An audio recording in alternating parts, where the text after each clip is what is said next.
kuddamu kusituka bulungi nnyo omukira guyimuke ng'oyagala kuzinammana omulundi ogwokubiri ngamba rawundi eddako olina okwewala bino wammanga. Ekisooka, bw'omalanga okuzina omukazi lekeraawo okupapiriza ng'oyagala kuyunga naddala nga tolina maanyi gayunga. Waliwo abasajja Katonda be yawa amaanyi gaabwe nga ye asobola okudda mu mana n'ayunga bulungi nnyo era nga takirinaako buzibu. Wabula ggwe oba nga si kyekikula kyo nga tolina maanyi gayunga tolenza kuŋŋamba nti ostruglinga n'okudda engulu ate n'oyagala oyungirewo. Ebintu tubikwata mpola mpola. So olumala okuzina emmana bw'oti njagala okkakkane orelaxinge kigenda kuyambako okuddamu okubuildinga oba okuddamu okufuna amaanyi agasobola okuddamu okuzina emmana obulungi oba okuddamu okusituka omusolo guleke like allowed akasoloko allowed akasoloko kale akasoloko kakkirize munansonyiwoseka allowed akasoloko kale anti mbadde sagala kozesa kigambo kya luzungu.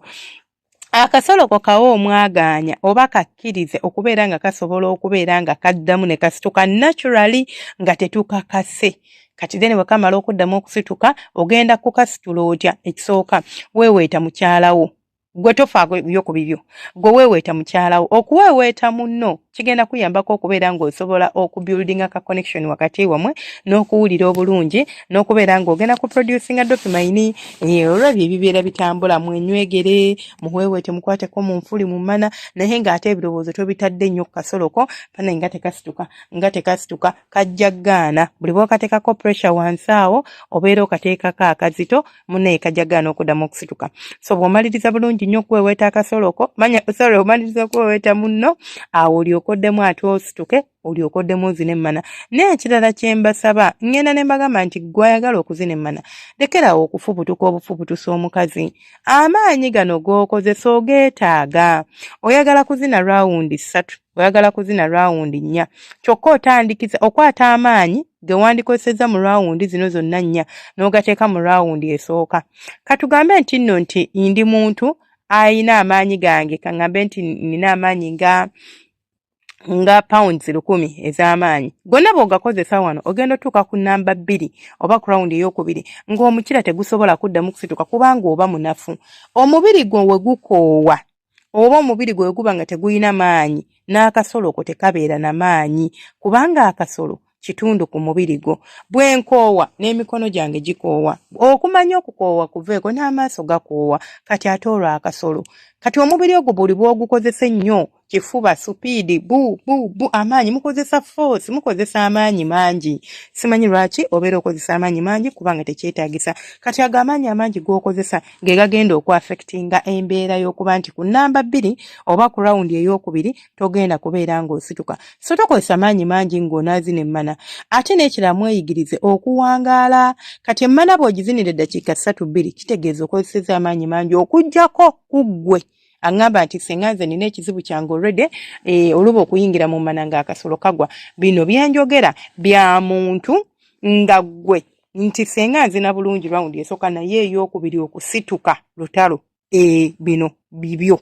Kati ate siri kwoyo oli aŋŋamba nti senga nze sisituka oba nze senga oluba okuyingira nga gayiika oba nga mmala mmwe mulina ate ebyammwe era nakoze live nga nsomesa ku nsonga eyo osobola okuginyoonyaako kweri eriko omusajja atayima oba aleberera mu mmana. Osobola okubeera ng'oginyoonya ku YouTube kuno ojja giraba ku channel yaffe kuno kweri.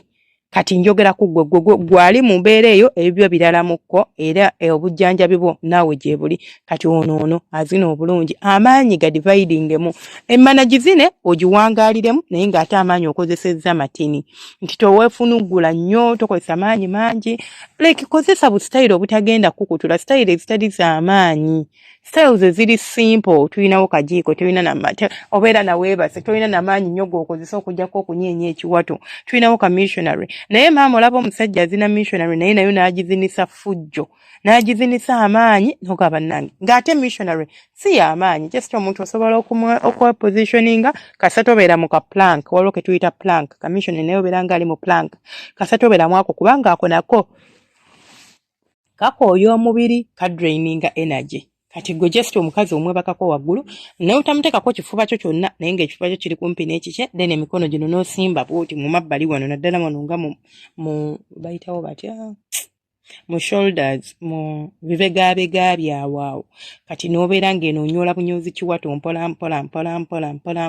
munange omukazi agenda kuba awoomerwa ate n'omusajja agenda kuba akola ki awoomerwa mu ngeri y'emu efaanaganako bw'etyo so tozina mukazi ng'omuzinisa fujjo gy'okoma omuzinisa fujjo amaanyi gagenda amaanyi gye gakoma okukeewa munnange ogenda kwesanga nga tolina ky'osobola kwekolera ku luutu ey'okubiri nga ne bw'ofuuba nti nsituke nzi ne luutu bbiri munnange nga tosobola anti akasolo nga nako kakooye nga kagamba agundi ndeka mpummule so omukazi ate nno n'okubeera ng'okozesa amaanyi matini kikuyambako n'okubeera ng'ogenda kuwangaala buli bw'owulira nti onaatera okumala instead of okwongeramu amaanyi linnyamu mukira gusikeeyo empewo eguyitemu guzzeeyo gusikeeyo empewo eguyiteko guzzeeyo kino kijja kuyambako okubayinga akadde oba okwegulirayo akadde oba okubayinga time mu nsonga eyo bw'otyo kale temwerabira kusubscribinga kulikinga n'okukomentinga nina channel yaffe endala eyitibwa Story Hub Luganda eyo no tugabanayo mboozi za mu kisenge mboozi za kintu kikulu mboozi za mukwano osobola oginyonyako ko eri kuno ku YouTube no subscribinga nobeera ng'otwegattako nina Facebook page eri mu manya gasenga eri mumanya gasenga Faith 256 gwe wenna ng'oyina gwe wenna ng'oyina Facebook account go nango ina Facebook account you can consider giving me that follow bwekibanga tekikosa bwekiba kikosa sikiyina mu buzibu followinga giraikinge page yaffe eyo ate era ntekayo content buli lunaku ate content wayo abeera summarized tatera kubeera nnyo muwanvu no naye muteekayo naye nga trust me ntekayo content kati then tulina ne account endala eya TikTok eri mu manya gasenga Faith 256 osobola ogendayo nayo n'ogifunayo n'obeera ng'okola ki ng'otwegattako oba n'obeera nga followinga ku TikTok bw'oba ng'olina TikTok account oba tolina account sikiinaako buzibu nkwagala nnyo omulungi wange wenna mpuliriza neesiimye nnyo obudde bwompa era nenkwebaza thank you so much nsaba Allah akunkuumire akumpeera ebisinga obulungi tubeera ne live streams buli lunaku olunaku olwokuna tubeera n'ebibuuzo ate nga lwolwaleero olwo nno osobola okujja ku pano ne tunyumyamu ne tuseka kiboozibozi bibuuzo bya mukwano na bya mu kisenge n'embeera nga mbiddamu live ku pano ku lwokutaano tubeera n'emboozi z'omukwano ku Saturday gubeera musomo ate ku Sunday ne tubeera n'abanoonya mubeere bulungi once again mweraba